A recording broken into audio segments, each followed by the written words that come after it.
I'm proud to be promoting the God Bless the USA Bible.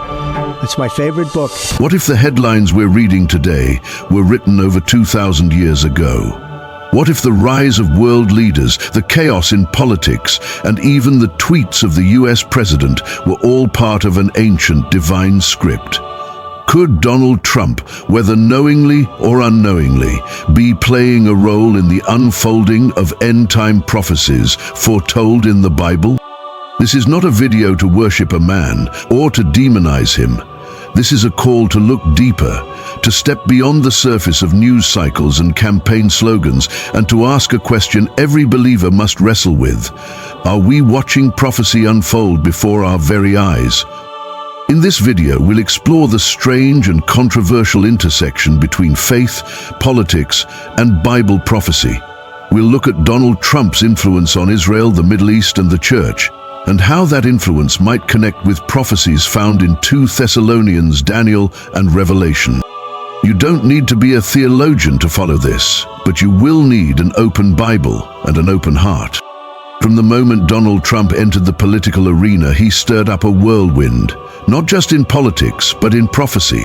Trump was seen as a modern-day Cyrus, the Persian king mentioned in Isaiah 45, who, though a pagan, was used by God to fulfill his purposes, specifically to release the Jews from Babylonian captivity and help rebuild the temple in Jerusalem. That comparison led some to say, if God could use Cyrus, could he also use Trump? But others questioned, what if Trump is not Cyrus? What if he is playing a role, not of deliverance, but deception? Could his rise to power and the religious devotion he inspires be pointing us to something more dangerous? This is where the debate begins and where we must turn to Scripture. 2 Thessalonians 2:4 states, "He will oppose and will exalt himself over everything that is called God or is worshipped, so that he sets himself up in God's temple, proclaiming himself to be God." This verse has been interpreted by some evangelical Christians as a reference to the man of lawlessness, a figure who will arise in the end times and demand worship, challenging the authority of God. Many have drawn parallels between this description and Donald Trump's brash, self-aggrandizing persona, as well as his tendency to clash with traditional religious institutions. Pastor Robert Jeffress, a prominent Trump supporter, has stated that Trump's swagger and arrogance are consistent with the spirit of the Antichrist. Other evangelical leaders, such as Franklin Graham, have been more cautious, noting that while Trump may display some Antichrist-like qualities, it's unwise to definitively label him as such. Moving to the Old Testament, the book of Daniel contains numerous passages that have been associated with end-time prophecies.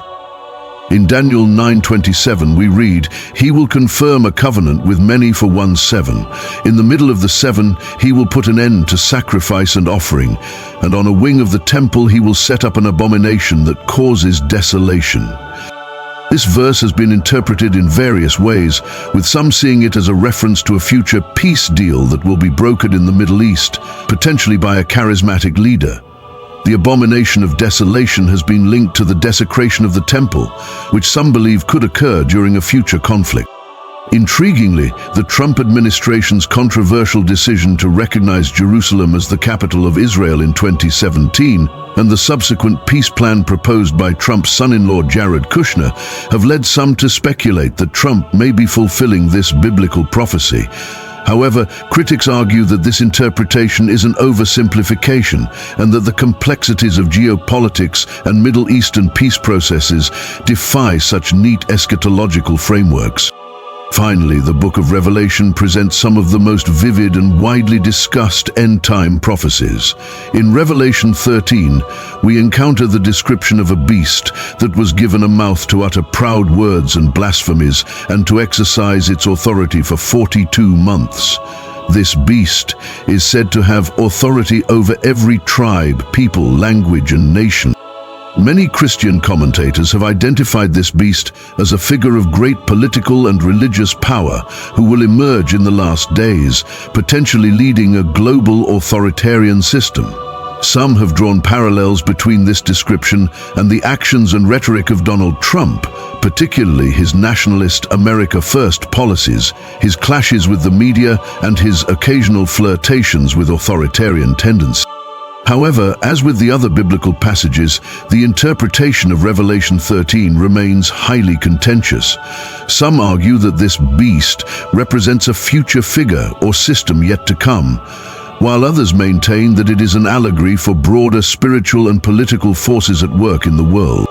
With these key biblical passages in mind, let's now explore the various interpretations and analyses that have emerged regarding Donald Trump's potential connection to end-time prophecies. On one end of the spectrum, we have the ardent believers who see Trump as a divinely appointed figure, playing a central role in the unfolding of end-time events. Prominent among them is Pastor Mark Taylor, who claims to have received a prophetic word in 2011, predicting Trump's rise to the presidency. Taylor has interpreted Trump's election as a sign that the last days are upon us, and that the former president is destined to help usher in the return of Christ. This view is echoed by other evangelical leaders, such as Lance Wallnau, who has described Trump as a modern-day Cyrus, a reference to the Persian king who, according to the Bible, helped facilitate the return of the Israelites to Jerusalem. For these believers, Trump's policies, particularly his staunch support for Israel, are seen as evidence of his alignment with God's plan for the end times. However, this perspective has been met with substantial criticism, both from within and outside the Christian community. Skeptics argue that the desire to fit current events into a predetermined biblical framework can lead to dangerous levels of confirmation bias and a distortion of the biblical text. Professor of Religion Diana Butler Bass cautions against such prophetic interpretations, noting that they often ignore the complexities of history, politics, and theology. She argues that this approach can breed an us versus them mentality, where political opponents are cast as agents of evil and can even justify unethical or authoritarian actions in the name of hastening the apocalypse. On the other end of the spectrum, we have those who dismiss any connection between Trump and biblical prophecy as nothing more than a dangerous conspiracy theory. These critics argue that the desire to see Trump as a fulfillment of end-time prophecies is ultimately a reflection of the former president's own self-aggrandizing tendencies, as well as the political and religious biases of his most ardent supporters. Historian and theologian John Fayer, for example, has been a vocal critic of the Trump as prophecy narrative, arguing that it represents a troubling conflation of Christian nationalism, populism, and a distorted interpretation of Scripture. Fayer contends that such beliefs can lead to a dangerous erosion of democratic norms and institutions, as well as a rejection of critical thinking in favor of a simplistic, fatalistic worldview. In the middle ground, we find those who acknowledge the potential for biblical parallels, but caution against drawing overly simplistic conclusions. Respected biblical scholar N.P. Wright, for instance, has noted that while certain aspects of Trump's behavior and policies may resonate with end-time prophecies, it's essential to avoid the temptation of prophecy porn, the tendency to obsess over the details of apocalyptic predictions at the expense of more fundamental theological and ethical considerations. Wright argues that the biblical texts should be interpreted in their original historical and cultural contexts, and that we must be wary of imposing our own contemporary biases and anxieties onto the ancient writings. He encourages believers to approach these topics with humility, nuance, and a commitment to deeper spiritual reflection. This more measured approach is echoed by theologian and public intellectual Os Guinness, who has warned against the dangers of Christian Trumpism, the fusion of evangelical Christianity with a nationalist, populist political agenda. Guinness argues that while Trump may exhibit some Antichrist-like qualities, it's crucial to resist the urge to definitively label him as such, as this can lead to a distortion of both biblical teachings and democratic principles. As we grapple with the complex intersection of faith, politics, and end-time prophecies, it's essential that we engage in deep spiritual reflection. Regardless of our specific beliefs or political leanings, this topic touches on fundamental questions about the nature of human society, the role of divine providence, and the ethical responsibilities of believers in the modern world. One crucial aspect to consider is the way in which our interpretation of biblical prophecies can shape our understanding of current events and our sense of humanity's destiny. When we view the world through an apocalyptic lens, it can lead to a profound sense of urgency, as well as a temptation to see political figures and institutions as either agents of good or evil, with little room for nuance or compromise. This binary worldview can have serious consequences, both for our personal spiritual well-being and for the health of our democratic institutions. As we've seen, the desire to fit current events into a predetermined biblical framework can breed an us versus them mentality, where political opponents are cast as tools of the devil, and the pursuit of power becomes a holy crusade to hasten the end of the world. Moreover, the conflation of faith and politics can erode our ability to engage in the kind of critical thinking and nuanced dialogue that are essential for a thriving democracy. When we allow our political allegiances to become irrevocably tied to our spiritual beliefs, we risk losing the capacity for self-reflection, empathy, and intellectual humility, qualities that are fundamental to a healthy, pluralistic society.